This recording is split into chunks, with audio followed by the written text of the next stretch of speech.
Hey guys, welcome to Grill the Leader. This is a new feature to youth and will be occurring weekly.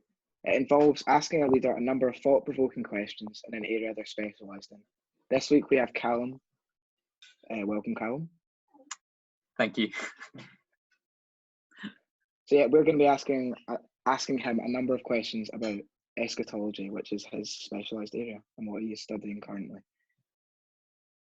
Thanks, Joe, and thanks for that introduction. So my name's Kaz, for anybody who doesn't know me, and I'm going to start off with a few of the questions. I'm going to ask Callum some of the random questions that people sent in, and then Joel's going to take over asking Callum some questions on his specialist subject. Now, we do have to admit we've told Callum a couple of these questions just to give him a little bit of thinking, but not all of them. He hasn't heard all of them yet. So when you see the really shocked look on his face, or when he takes ages to answer, you know it's because he didn't know what the question was. But I thought I'd start off with one that shouldn't be too hard, Callum, because I believe you have done this in the past. So if you were going to Starbucks and you were giving your name for your coffee, what fake Starbucks name would you use? So I have done this. I used the name Harold, which backfired on me when I had to spell it, and it became Haral, and so yeah, that's my Starbucks name. Great. And I'm sure if people wanted to know more about that, they could ask you for more information. Yeah. There's another story that sort of follows on from the Haral story that I can share. So, Callum, our next question, I think, is a very, very important question, very serious question here. Cereal, then milk, or milk, then cereal? So I'm not the biggest fan of breakfast in the world. I don't really like it. And so what I eat for breakfast most often, pretty much every day, is the Quaker 2-minute porridge bags. And so it's porridge, then milk. So cereal, then milk is the answer. I thought the answer you were going to give us was soup, Callum. I mean, so soup is my preferred choice of breakfast. Yeah, I eat porridge because it's like healthy. I don't really like it. Soup would be my number one breakfast if I could choose. Joe, what do you think of that? I think breakfast soup is appalling, but that's just my opinion. I agree with Joe. The next question, I don't think is one that we told you is coming. Okay. But I feel like it's a really important question for everybody to know the answer to. Who asked who out? You or Erin? I asked her out. Again, I'm pretty sure there's a story that you could ask about later. Yep. What's your best childhood memory, Callum? Oh.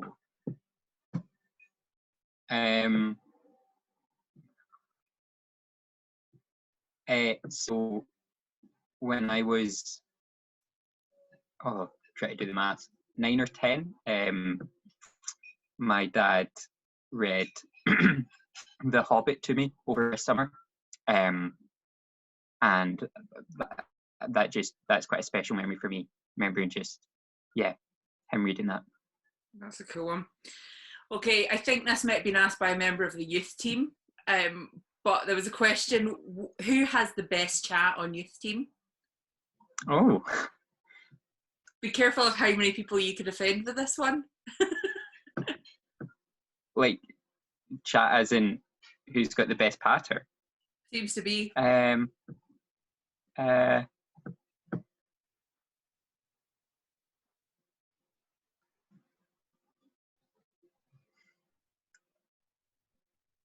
Sam Tate's pretty good. I quite like Sam Tate's chat.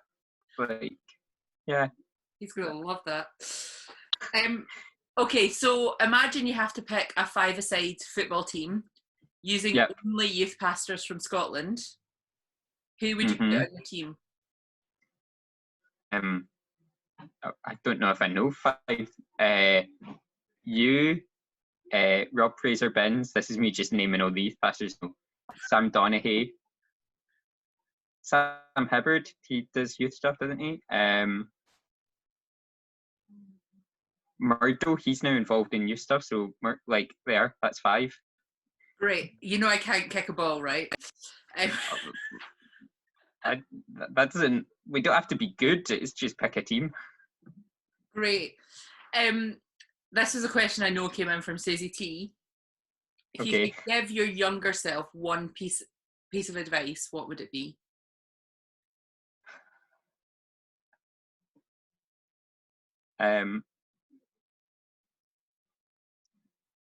Behave. Joel, I feel like you should ask him about that later. That was his answer. Yeah. Like, why he's answered that way. Okay, we're moving slightly more serious now. I think that was the kind of end to the slightly more serious questions. So what is it that makes you really angry, Callum? So this was one of the ones that I knew was coming, and so I wasn't quite sure what they were meaning. So the way that I've interpreted it is like what makes me righteously angry. And so for me, it's when people don't realize how much God loves them. Cool. Good answer. When did you first encounter God?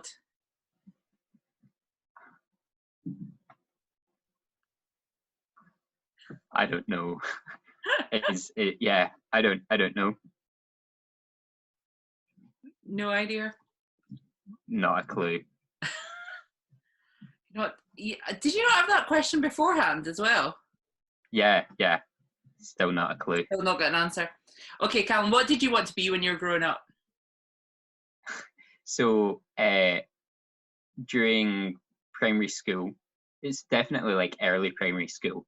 I wanted to be a paleontologist, so someone who looks for dinosaur bones. I thought that would be really cool. Great. And so you wanted to do that. What about when you were a little bit older? What did you want to do? Like when you were at school and stuff, what was your plan? So I didn't really have a plan for parts of it. I quite, especially during like first and second year, I quite like maths. Maths was one of my better subjects. And so I'd thought about doing something engineering-y. When maths got slightly harder, I discovered that was not for me. And so I thought maybe teaching,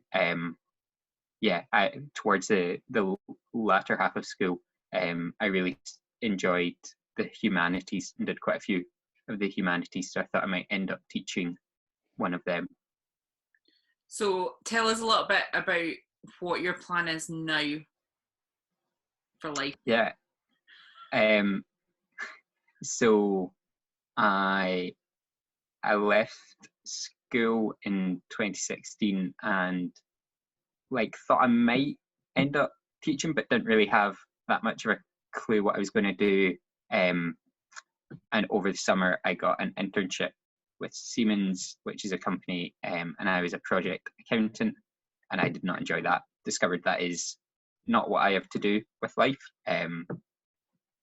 And during that, I managed to get in through clearing to do a social science degree at UWS. And that sort of seemed to continue the thought of going into teaching. And I did that for 2 years and finished second year around the end of April and was like, right, I've got until September to go back to uni. I should probably think of doing something rather than just sitting around and doing nothing. And so I asked you, Kaz, if I could volunteer with you.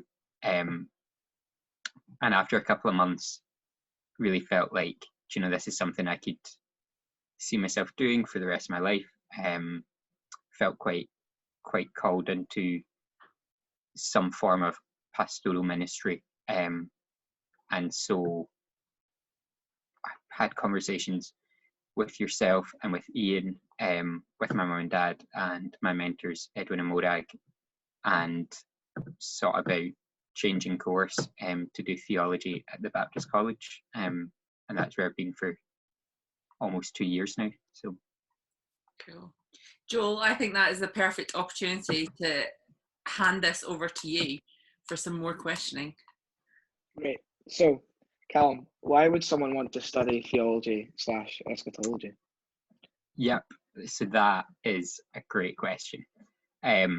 So why study theology? So the theologian John Caldwell says theology is an attempt to answer two questions. We're asking or attempting to answer the question, what kind of God are we talking about when we're talking about theology? And then the great question of, so what? Why does this matter? And so there's a school of thought, there's an idea that says humans will always make some sort of God, and generally will make a God in our own best image. So, we can make gods that are powerful, that are all-knowing.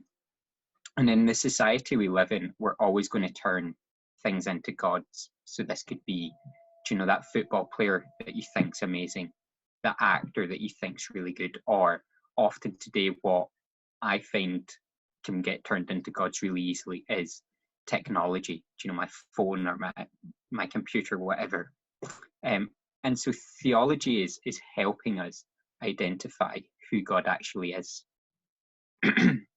And so theology takes place in three different locations. So theology is a speaking to ourselves, a speaking to God, and a speaking to the world.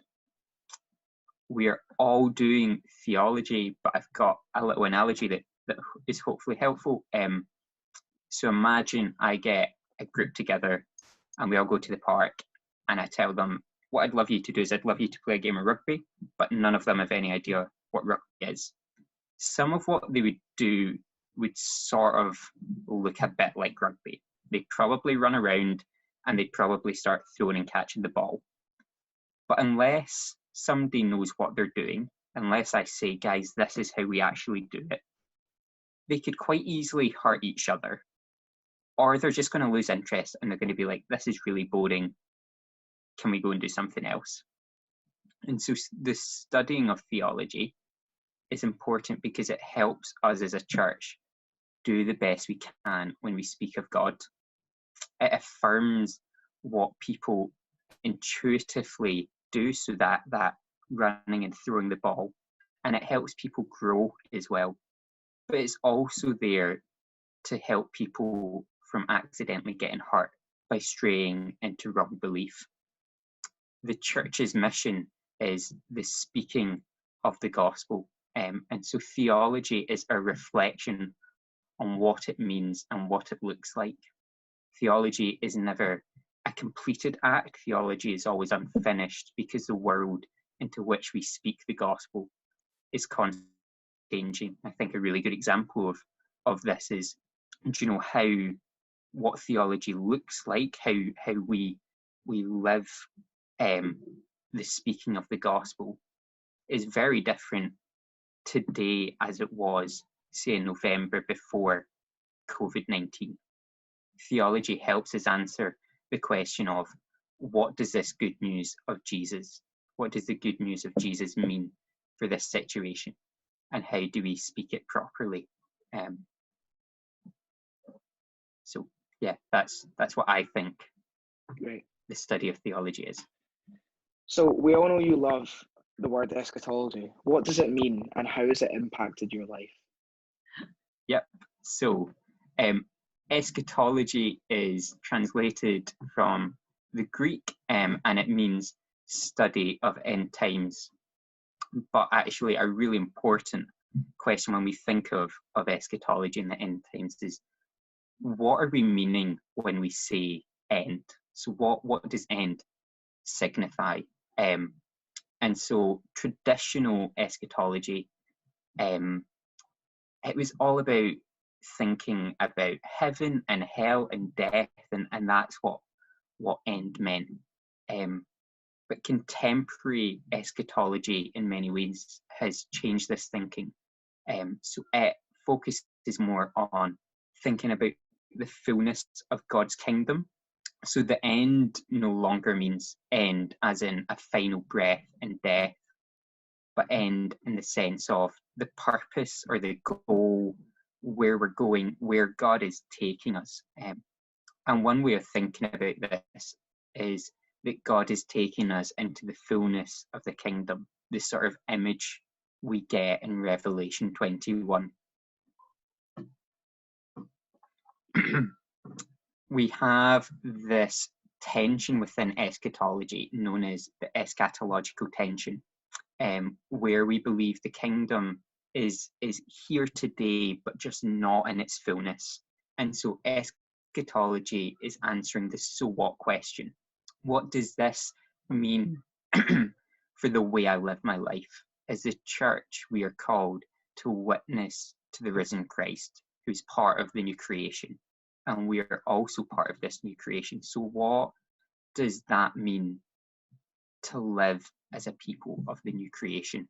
N.T. Wright says something which goes along the lines of, what we believe about the future shapes our actions in the present. And I think that's really useful when thinking about eschatology.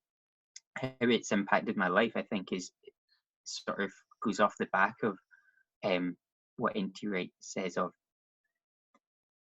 thinking about what the future isn't just going, oh, it's far away, but actually how I live my life, I want to be modeled after what I hope the future looks like.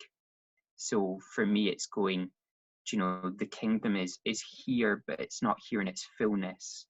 But I can, by being Christ-like in my actions, embody the fullness of the kingdom, or I can try and live as if the kingdom was fully here. So I think it's really important for how we live our lives. Awesome. So we kind of went over some of this earlier, but what led you to study eschatology?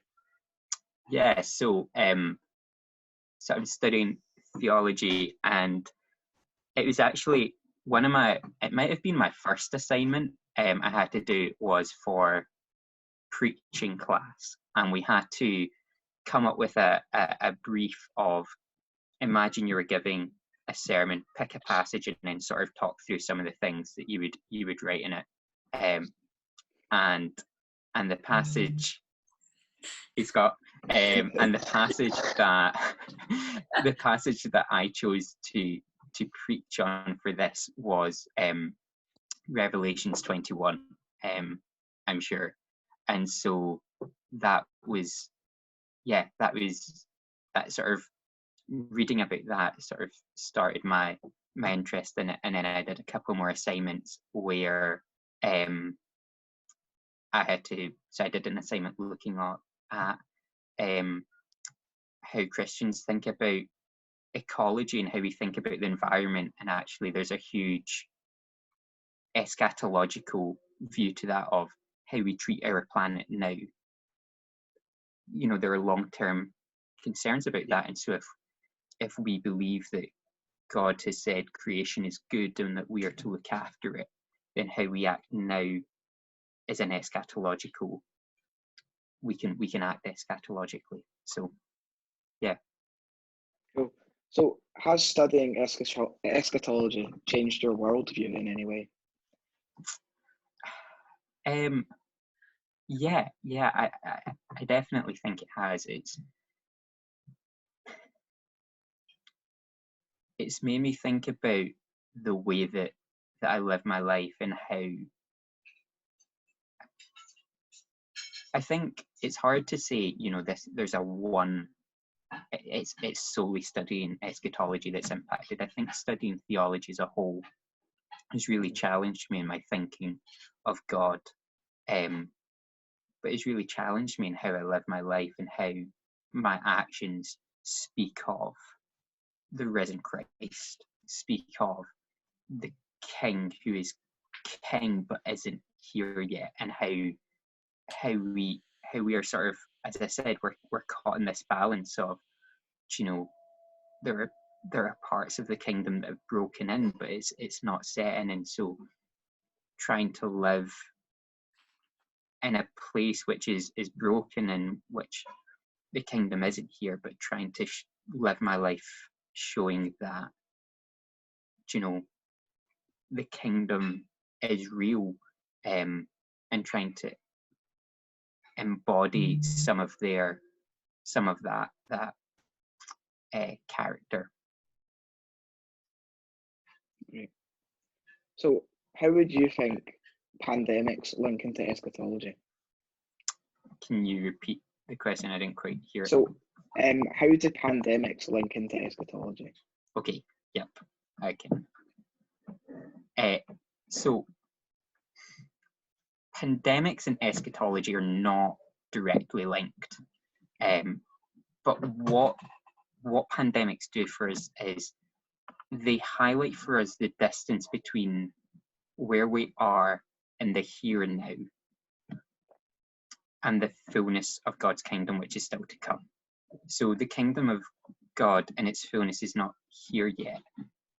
And realizing that there's this distance, I think, produces in God's people a longing for more of the kingdom on earth.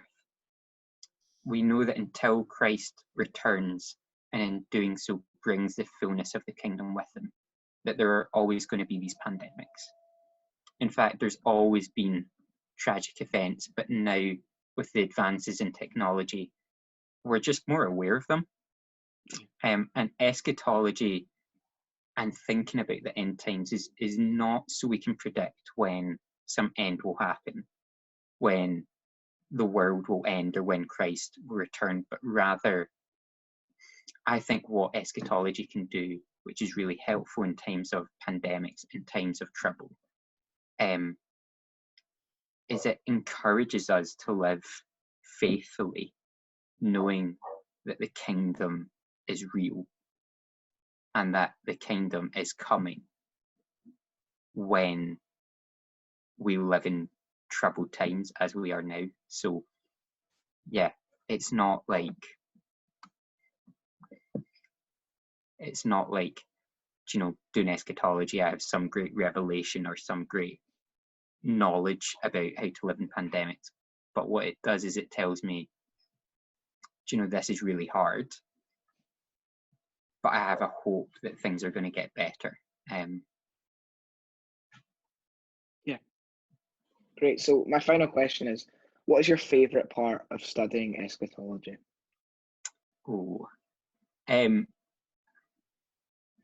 I think my favourite part about, and this is maybe, yeah, you can see if this is the answer. My favourite part about anything is doing the reading. So I'm not doing the assignments. I get some satisfaction out of, you know, making it flow nicely and being able to construct what I think is a good argument. But my favourite thing is just being shut away and doing my reading, it's that whole, you know, I'm an input person. I like obtaining knowledge, and so just sitting and reading is what I really enjoy about studying anything, but particularly eschatology. Great. Is that all your questions, Joel? Yeah, that's all of them. Some brilliant questions in there. Yeah. Callum, you mentioned one Bible passage, and Yep. that Revelations 21. And we had quite a few questions in about the Bible and about how sometimes kind of coming to the Bible can be quite overwhelming. So what would be your advice to people who were trying to work out where they kind of start with the Bible if they're feeling like it's a bit overwhelming? Yeah, I mean, the Bible's got so many different books in it. It can often feel really overwhelming. I think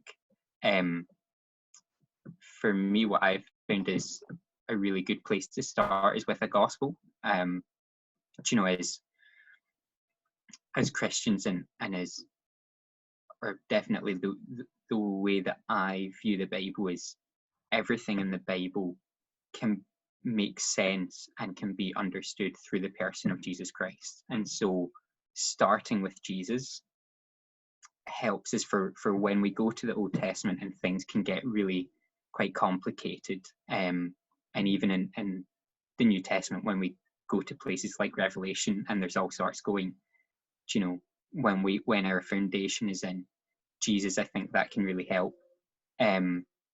Another really good place to start is the Psalms. So yeah, either a gospel or the Psalms is often when I'm a bit like, I'm not quite sure where to go, where I end up.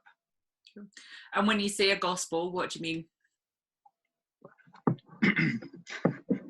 It's funny because Alistair, we went for a walk before this, and Alistair was like, what does gospel mean? And I didn't give an answer, and I didn't hear what the answer he got was. So the gospel would be the good news, and so it's referring to the stories of Jesus. And so, yeah, is that work as an answer? Which books would you want people to look at? So when you're saying read one of the gospels, yeah, what are you telling them to read in the Bible? So read Matthew, Mark, Luke, or John. Cool. And are there any bits, I mean, you talk about the Bible, you're studying theology. Are there any bits of the Bible you find it really hard to understand? Yeah, loads. So I really struggle with an awful lot of the imagery in it that has to do with violence. You know, I in Matthew, Mark, Luke, and John, the way that I see it is Jesus is peaceful. He's non-violent, and yet when we look in the Old Testament, there's so much violence, and so trying to figure what do we do with that? I think I can find that really hard. I also struggle with the Bible says some stuff about slaves that today goes totally against what we believe, and it also says stuff about women which today seems really quite misogynistic and quite putting down of women. And so yeah, there are some areas that I struggle with. And what tips or advice do you have for someone who's trying to be disciplined in building a relationship with God?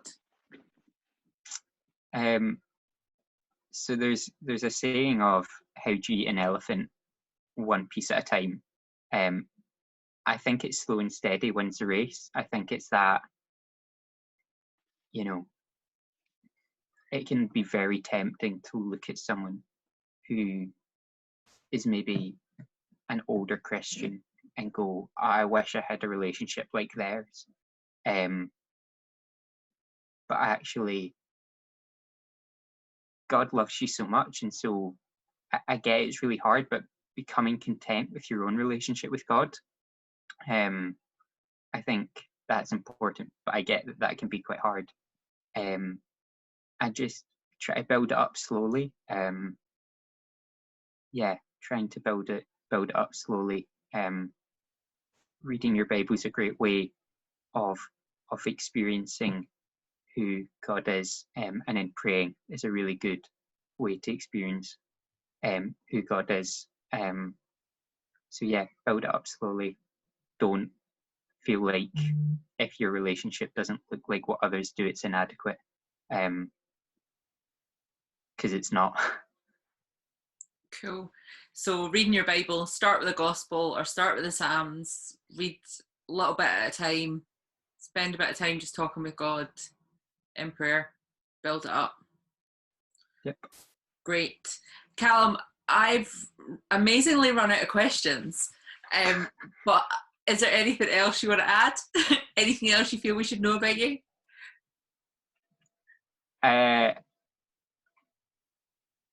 Not really. I'd say come and talk to me. I get in quarantine, that's kind of hard. I'm on Facebook and I'm on Instagram, so if you have any questions, you can message me and I will answer. But yeah, I think that's sort of it. Joe, do you have any more questions for Callum? No, not on the spot. No, I don't. But there were some great responses there, I will admit. So I just want to say thank you to Joe for being our guest interviewer this week. Thank you to Callum for being our first leader to be grilled. We will be back next week. They don't know it yet, but we're going to grill Susie T next week. So come back and join us next week, and you can find out more about Susie T. Thank you. Bye.